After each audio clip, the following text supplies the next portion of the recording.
رسم الخط، اس تختی کے اندر رسم الخط کو بیان کیا گیا ہے۔ رسم الخط یعنی لکھنے کا طریقہ۔ قرآن پاک میں بہت جگہ الف واو یا لکھے ہوئے ہیں مگر پڑھے نہیں جاتے، ان پر نشان کٹ کا بنا ہوا ہے۔ نیچے کے نقشے میں وہ الفاظ لکھ دیے گئے ہیں۔ لفظ انا میں نون کے بعد کا الف کہیں پڑھا نہیں جائے گا، انا کی طرح پڑھیں گے جبکہ اس پر وقف نہ کریں۔ ہر خانے میں لکھنے کے طریقے کے ساتھ پڑھنے کا طریقہ بھی درج ہے۔ جہاں پر کٹ کا نشان لگا ہے یہ سمجھ لیجیے کہ وہ حرف نہیں پڑھا جائے گا، اس حرف کو حذف کر کے پڑھیں گے، یعنی اس کو ہٹا کر پڑھیں گے۔ جیسے افا ام ماتا میں فا کے بعد الف لکھا ہوا ہے، لیکن اس کو افا ام ماتا نہیں پڑھیں گے بلکہ افا ام ماتا پڑھیں گے۔ اوپر اس ورڈ کو، اس حرف کو لکھا ہوا ہے اور نیچے کی مثال میں اس حرف کو ہٹا کر لکھا گیا ہے۔ جیسے افا ام ماتا اوپر لکھا ہوا ہے اور نیچے جو ہے افا ام ماتا لکھا ہوا ہے، یہی دونوں میں ڈفرنس ہے۔ حمزہ زبر آ، فا زبر فا، افا، حمزہ میم زیر ام، افا ام، میم الف زبر ما، افا ام ما، تا زبر تا، افا ام ما تا،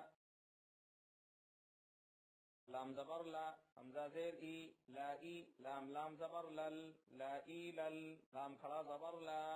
لا ای للہ، ہا زیر ہی، لا ای للہ، حمزہ نون زبر ان، تا زبر تا، با واو پیش بو، تبو، حمزہ زبر آ، تبو آ، ان تبو آ، افا ام مات، لا الہ، ان تبوء، میم نون زیر من، نون زبر نا، من، با زبر با، من نبا، حمزہ زیر ای، من نبائی، میم زبر ما، لام زبر لا، مالا، حمزہ زیر ای، مالائی، آخڑا زیر ہی، مالائیہی، او زبر وا، لام زبر لا، والا، حمزہ واو زبر او، والا او، ضاد زبر ضا، والا او ضا، عین واو پیش عو، والا او ضعو،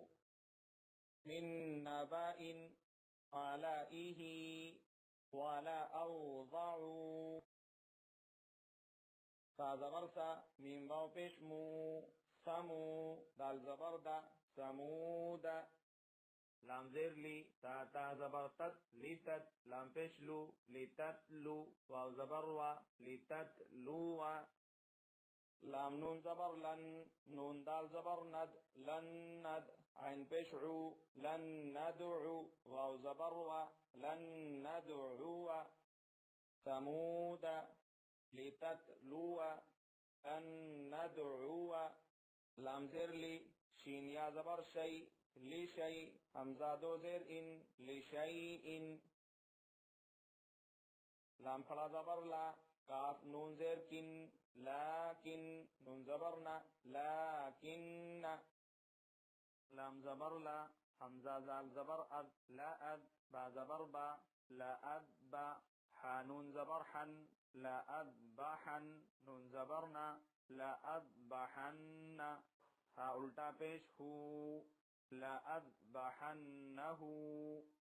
لشیء، آکن، لا اذبحنہ،